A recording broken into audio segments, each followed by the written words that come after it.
আসসালামু আলাইকুম ভিউয়ার্স, কেমন আছেন সবাই? আশা করি ভালো আছেন। আজকে আপনাদের সাথে আরেকটি নতুন ভিডিও শেয়ার করতেছি। আর ভিডিওটি হচ্ছে একটা রান্নার ভিডিও এবং রেসিপির ভিডিও বলা যায়।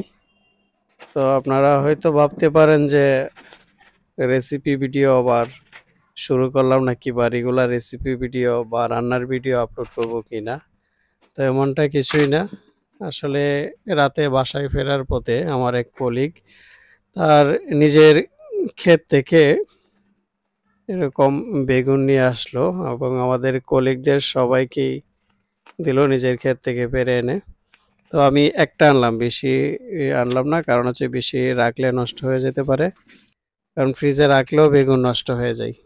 যেহেতু আমার বাসায় একা ওয়াইফ নাই, সেজন্য আমার নিজে রান্না করে খাবো।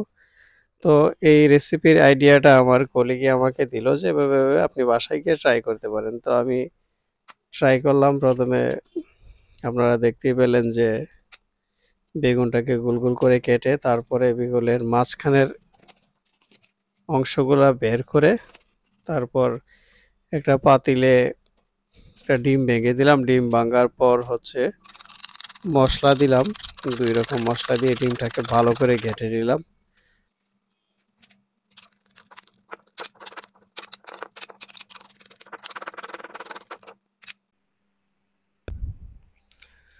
তারপর একটা পাতিলে তেল দিয়ে নিলাম।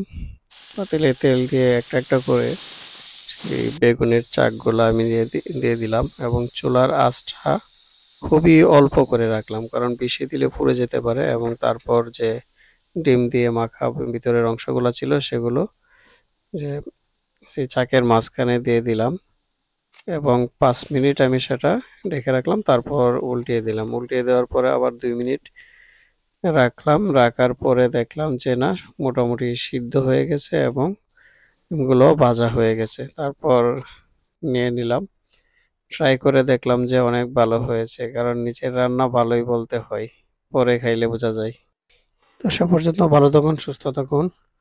ভিডিওটি এখানেই শেষ করছি। ধন্যবাদ।